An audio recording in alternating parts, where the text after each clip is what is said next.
Credit where credit is due. Andrew Berry has been cooking.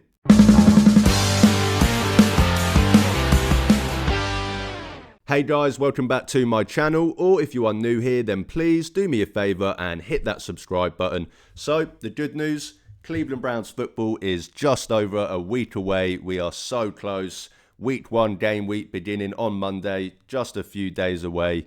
We can almost taste Cleveland Browns football.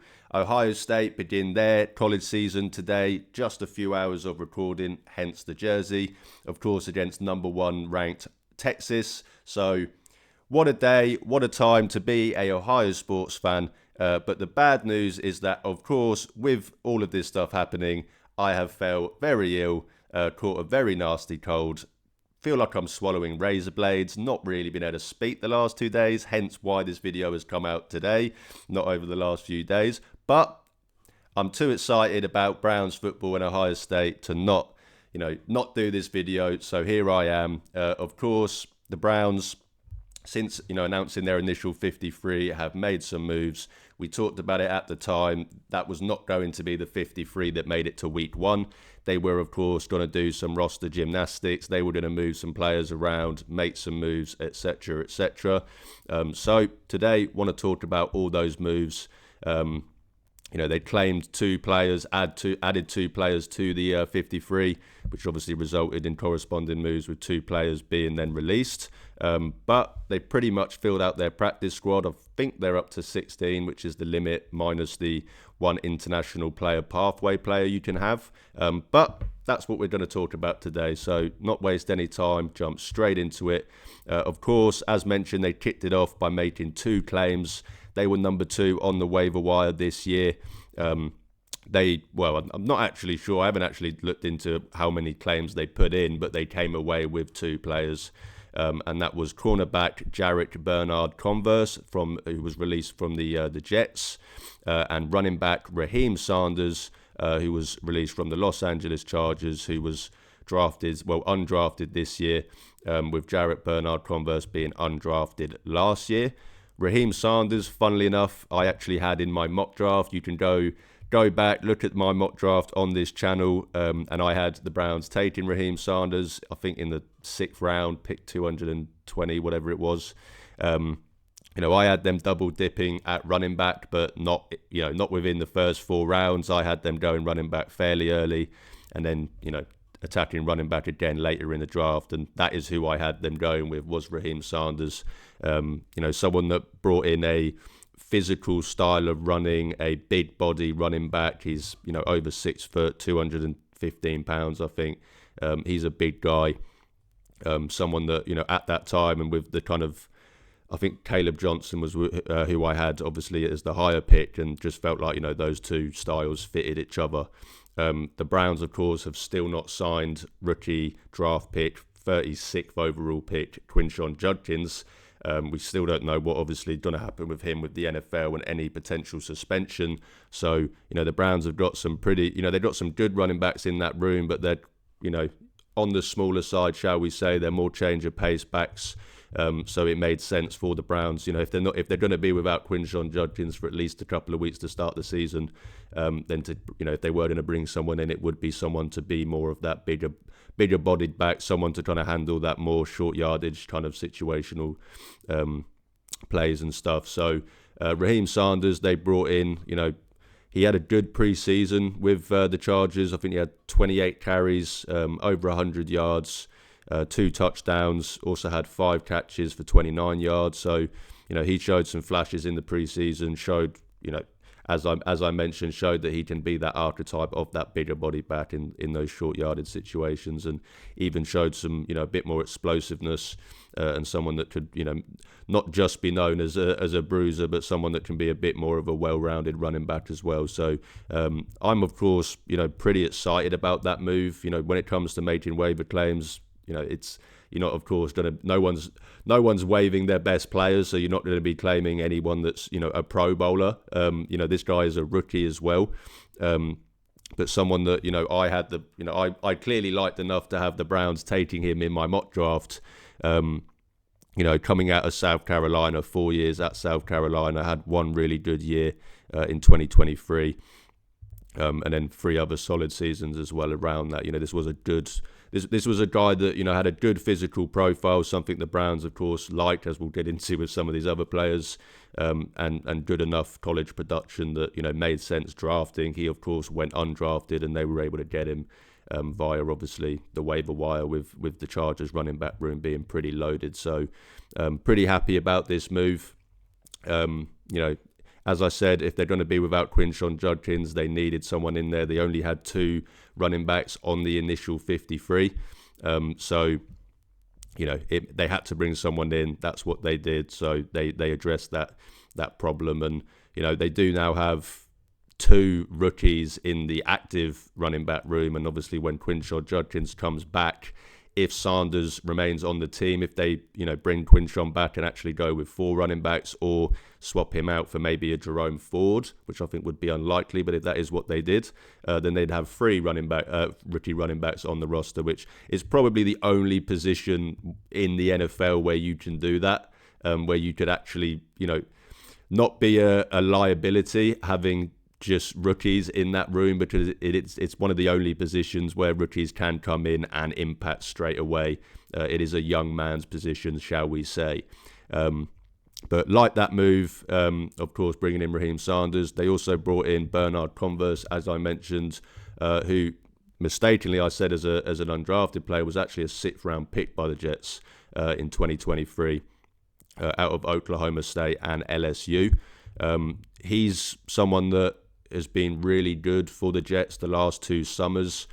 Someone that Jets fans and Jets reporters and beat writers and all of that stuff have been really high on the last 2 years. And, you go look at the articles that have been written about him from those kind of people, and someone that was expected to make the roster the last 2 years that I think last year was brought back on the practice squad, played it in, I think, a couple of games for the Jets that year.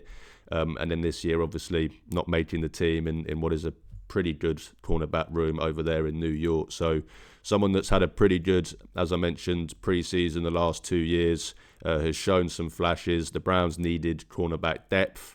They decided to address that via the waiver wire. So, you can say a solid move, but at the end of the day, I'm not too familiar with Bernard Converse's game. But, as I said, someone that has shown signs. So to get, via the waiver wire, and add to this roster that, you could argue that no one other than Greg Newsome and Denzel Ward have a higher status even more than Bernard Converse. So someone that they've clearly identified as someone that could maybe make an impact on this team. So they had to address quarterback. They did that. They had to. The 2 most glaring, obvious, moves that they were going to make after they announced that initial 53 was running back and cornerback. And I don't think it was a coincidence that those 2 guys, of course, ended up being the 2 guys that they brought in through the waiver wire. Brendan Bates, someone that I felt mean saying it, but someone that, of course, I identified as probably the number 1 candidate on that initial 53 to be the first person to be, released when they do make another move. He was released, but then so was Dom Jones, something that I was a little bit disappointed by, because I felt like Dom Jones had showed you more than quite a lot of guys in that active cornerback room on that 53, and someone that I felt like deserved a shot on that 53. So, was a little bit annoyed about my guy, Dom Jones, having to be released to make room for both of those guys. But as I said, still 2 solid moves. And the Raheem Sanders one, I have a sneaky feeling that Raheem Sanders is going to make some plays for the Browns this year. I really do. So I do like that move. Luckily, when it then came to filling out the practice squad, I think they made 9 signings initially, then made 6, and then added 2 others, which thankfully Dom Jones was one of them. He wasn't announced on the initial practice squad signings, which again, I was a little bit annoyed he got released, and that made me even more annoyed that I didn't, I just assumed that someone else had managed to get him onto their practice squad, or the Browns weren't able to get him back. But it was then really announced that he was back on the practice squad a couple of days later. So as I said, most of the guys that the Browns cut or waived, I don't think any of the players that were waived were claimed. I'm pretty sure not a single one was, and even quite a few of the players that they cut as well. a lot of them made it back to the Browns practice squad, which is always good to see, because there's a couple of guys that every Browns fan is rooting for and wanted to make the roster, etc. And when they don't make the roster, it is obviously you can be disappointed by that. But for them to make it back to the practice squad, of course, yes, they can be poached by another team at any other time, but that does obviously mean that they do still have a chance to play in a game for the Cleveland Browns, which is obviously cool to see these from these guys. But I mean, the Browns practice squad is genuinely, and I don't even say this lightly, one of the best Browns practice squads I've ever seen currently, with the players on it. Just in terms of you've got a former first round pick on here, you've got a former third round pick, and this isn't 38-year-old former first round picks. This is a 26-year-old, I think Cole Strange is, and Malachi Crawley, of course, only playing 1 year. They managed to get Julian Okora back on the practice squad, which was massive. Someone that was probably going to make this roster if it wasn't for the performances of the younger guys towards the end of training camp and pre-season, and then of course him picking up that injury at the end. So to get him back on the practice squad is really good, in my opinion. Someone that will definitely see some elevations this year and play in a couple of games this year at least. Managing to get Sam Kamara back, of course, a mainstay over the last few years on that Browns practice squad / roster. So that was good to see. Armani Marshall, who showed a lot of flashes in the preseason, someone that I felt like if the Browns were going to carry 3 running backs on the initial 53, was in for a shout, as well as Pierre Strong. So he's back. And I'll just go through all of them and mention, obviously, the ones that initially came back. So Brendan Bates, obviously bringing him back. Sal Cannella, the tight end, bringing him back. Hayden Davis, another one, kind of, shall we say, fan favourite throughout camp and in the preseason, obviously with those 2 touchdown passes within the Shadur game, and obviously getting a touchdown from Dylan Gabriel as well. So good to have him back on the practice squad. Christopher Edmonds, someone I actually had making the active 53, so good to see him there. Lamarian James, another guy that they managed to get back on their practice squad. Dom Jones, as I mentioned, obviously excited to have him on the practice squad. Sam Kamara, Armani Marshall, Julian Okora, and Travion Williams, obviously managed to get all of those guys back as well. And then to get into where, I mentioned at the start of this video that, Andrew Berry has been cooking, and, that started with the kind of Kenny Pickett trade. I've done a video on that. And then obviously with the moves he's made since then, as I mentioned, this Browns practice squad is genuinely really good for what practice squads go, and for a team that is going into the year with a pretty young roster, and a roster that not that many players positions within the team are that set in stone. So to have this amount of talent on the practice squad on a team where you might have to be jumping into that practice squad is obviously a good thing. And some of these moves on the practice squad aren't just your generic practice squad moves, just having them on just in case, and to obviously be part of the practice and stuff. They've made some moves that clearly have long-term, aspirations, shall we say, within them. And that obviously, includes the kind of 6 signings that they made after, as I mentioned, bringing back most of the guys that they cut, and most of the guys that didn't make the initial 53. That was, of course, great to see. But to then bring in, Logan Brown, tackle, wide receiver Malachi Crawley, guard Garrett Dellinger, guard / center former first round pick Cole Strange, linebacker Edufan Elefoshu, and then quarterback Bailey Zappi. Of course, I spoke about in the video, one of my previous videos, that if they were going to bring in someone on the practice squad, it was I didn't have Bailey Zappi, so I'm actually kind of surprised by that one, but it does make a lot of sense. If you are going to have someone on that practice squad as that quarterback, just in case you have an injury, you can do a lot worse than Bailey Zappi. But as I mentioned earlier, with the kind of longer goal and the kind of long-term looking forward moves, Malachi Crawley, someone that the Browns were big fans of coming out, last year, someone that I was a fan of coming out last year, someone that has been described as the perfect Kevin Stefanski wide receiver, shall we say, someone that was getting Deebo Samuel comparisons coming out of the draft, and that's a move that the Browns like this guy coming out. The Browns do this quite a lot, where if they like someone coming out and it doesn't quite work out for them, in the first couple of years or even a little bit later than that, and they get released or whatever, and something happens that leads them to being available. The Browns do usually take a swing on these guys, and Malachi Corley, who, as I mentioned, had a lot of fans coming out of college, and someone that was getting second round buzz when he was coming out. Of course, ended up going in the third round. Had a pretty disappointing rookie season. Didn't really play that much. Only had 16 yards on the season. Of course, everyone remembers the dropped touchdown. That's kind of what he was known for, and is always going to be known for in New York now. Now, obviously, he's moved on. But someone that has talent, clearly had pedigree coming out of college, that the Browns have taken a swing on. They put him onto the practice squad initially. He probably finds his way onto the 53. I will have to, imagine. I don't think this is someone that's going to be on the practice squad all year. I think he's going to find his way onto that 53, which is, of course, if that's a move that you make for a practice squad signing and he ends up contributing to your team that year in more than just the 3 games that they can be elevated if they're on the practice squad, then that is obviously a massive bonus. Cole Strange, as I mentioned, the Browns are always going to take these swings. This is a former first round pick, in the 2022 draft. Yes, the caveat of should he have been a first round pick, you can argue about that. It was obviously a very surprising pick when the Patriots took him, but this is someone that has started 29 games in the NFL at both guard and center.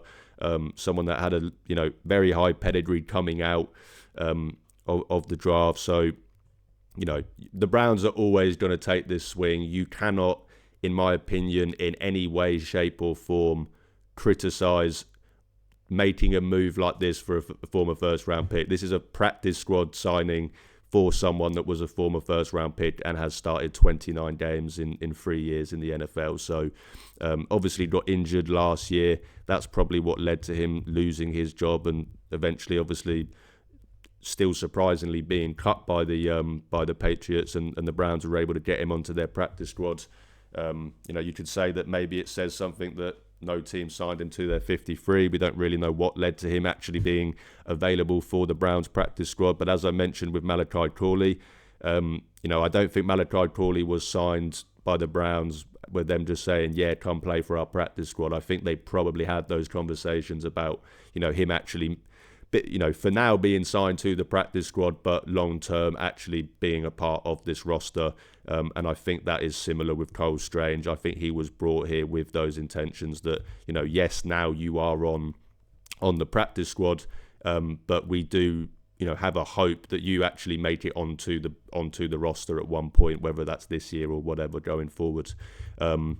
Olufoshu, the linebacker, he's coming out of his second NFL season.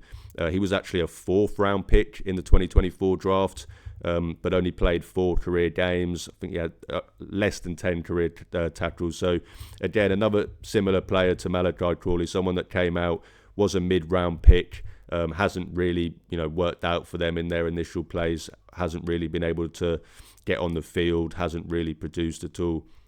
But someone that the Browns clearly feel like, given a situational change, given a change of scenery that could maybe coming and make an impact. And the Browns, whilst I think that linebacker room is fine, and I think it's not bad, shall we say. I don't think it's bad, but I think it's more, if we're going to have a line and where it's bad and where it's good, I think it is above that line, and it is a more better suited linebacker room for what they want to do, but it's not, there's not much depth there, shall we say, which was just a very long-winded way of trying to get to saying that. But if one or two guys go down, then the Browns could have problems in that linebacker room, is basically what I'm trying to say. So to, of course, bring in someone that was a former 4th round pick, someone that has played in the NFL, in an NFL game, on your practice squad, to come in that emergency, is a good move, and a move you can't, is a move that I like, shall I say.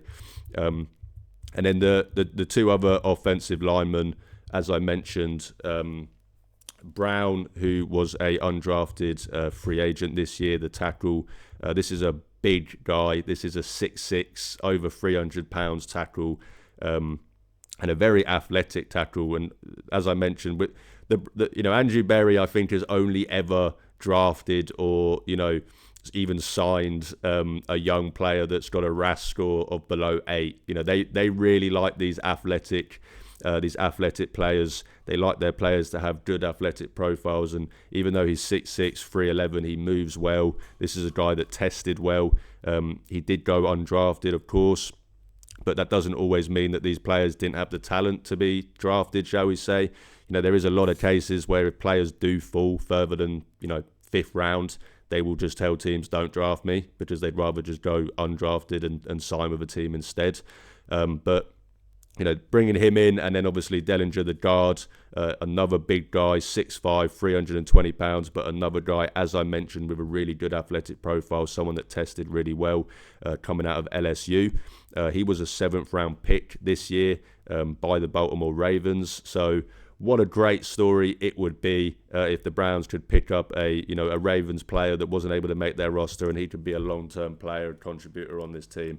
That would be great. But as I mentioned, with the long term, I think that is what a lot of these moves are. The Browns' offensive line is on its last legs. We are, I think this, this is definitely going to be the last year that we see those 5 guys that are starting the season this year out there together. Joel Bitonio, contemplated retirement this year. Does he retire, after this year? Most likely, yes. Wyatt Teller on the last year of his contract. Jack Conklin on the last year of his contract. The only long-term kind of players on that offensive line are DeJuan Jones and, in my opinion, Luke Whippler.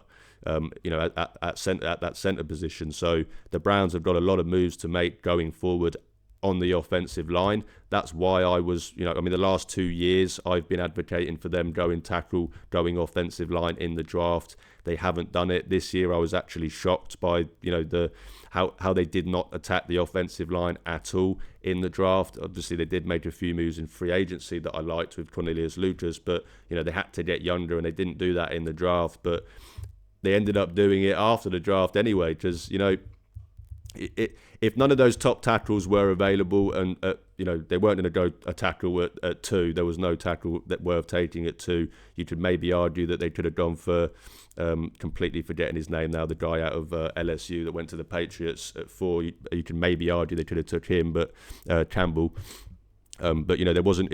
So basically, if none of those tackles made it to 33, it was more likely than not that if they were going to go offensive line, it was going to be later in the draft anyway. And guys like Logan Brown, guys like Garrett Dellinger, these were guys whose names were coming up, when talking about those later round guys. So yes, they didn't actually end up getting them via the draft, but they were able to then obviously sign them to their practice squad. And as I mentioned with most of these 6 signings that they made after the initial 9, I think these are signings that aren't just your typical practice squad signings, but guys that could potentially be part of this roster and this team, whether that's this year or going forward. And Malachi Crawley probably has the best chance of that, along with Cole Strange. But Dellinger and Brown, if they show stuff, Elifoshu, if they show enough in practice, then these are guys that will get opportunities, and as I said, could potentially be answers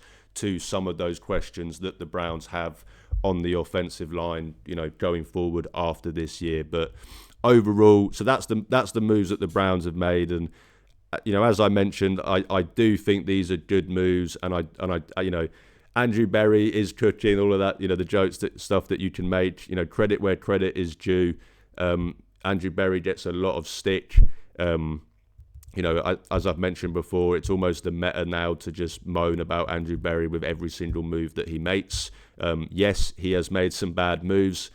You can obviously criticise those when he makes them, but I do think when he does make good moves, you should be able to, praise them. And that is what I think of the moves that he has made, since announcing this 53-man roster. I know some people might say, Ollie, what the fuck are you talking about? This is practice squad signings and all of this stuff. But, this stuff is important. And especially when it's going for, as I mentioned, this is a team that is clearly, committed and confident in a lot of their young guys. This is a team that's got like 5 undrafted free agents this year. It's got like 17 players, I think, in total that weren't drafted or within their first couple of years. So this is a young team. This is a team that a front office and a regime that clearly has enough confidence in those players. But again, with it being a young team and only being a handful of players that whose position and role is truly set in stone, bringing in these kind of level of players on your practice squad is great moves, in my opinion. And getting Cole Strange and Malachi Corley, if you had said that to me a week ago, that the Browns were going to get Malachi Corley and Cole Strange on their practice squads, I would have laughed. I'd have been like, what are you talking about? Obviously not. Cole Strange was cut, he would be claimed, or, whatever. Malachi Corley wouldn't go and sign for your practice squad. This was a 3rd-round pick last year. And they've managed to do that. And then even Logan Brown and Garrett Dellinger, taking swings on 2 tackles that would have been, in play if the Browns were going to address offensive line late in the draft anyway. So, as I said, I really like the moves that the Browns have made since announcing that 53. They might make a couple more, who knows? But I expected them to make maybe bring in a veteran cornerback. They've not done that at this point. Are you going to bring someone in this close to week 1? We'll have to wait and see. As I mentioned, they clearly have a lot of confidence in those younger guys, so maybe that's just how they're going to roll with it. But I did say I'll be surprised if 5 safeties make it to the week 1 roster, but it's getting closer and closer, and they might do it.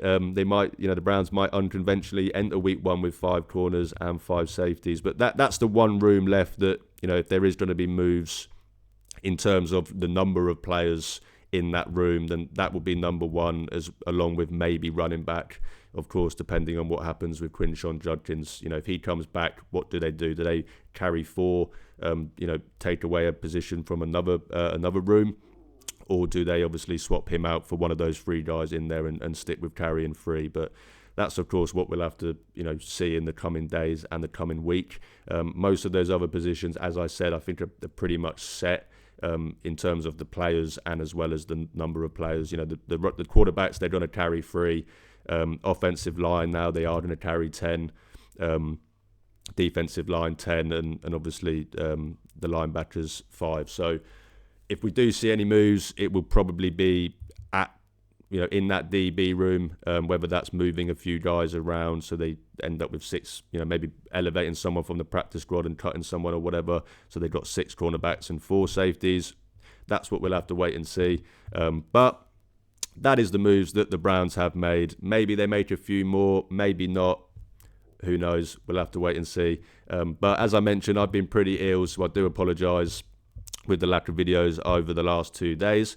But because I am such a nerd and the passion that I have for my channel, I did book the next week off work leading up to the Browns week 1 game so that I can get as much stuff recorded leading up to that as I can. So expect I'll probably near enough, there'll be a video every day coming, the next week going into week 1, where I will have a guest on to preview the Bengals. But as always, guys, that will do it for me today. If you do enjoy my content, then please drop this video a like, hit that subscribe button. It's free, but it really, really helps out my channel. You can also check the links in the description to see where you can follow and interact with me on social media. As I always say, I'm trying to build a community of Cleveland Browns fans, so even if that means I only get to talk to 1 fan a day, I'm happy because I'm talking Browns football with the best fan base in the world. Enjoy this weekend, Ohio sports fans. Enjoy the Ohio State game. Enjoy all of the festivities as we go into Cleveland Browns week 1 next Sunday. So close, but most importantly, go Browns and Buckeyes.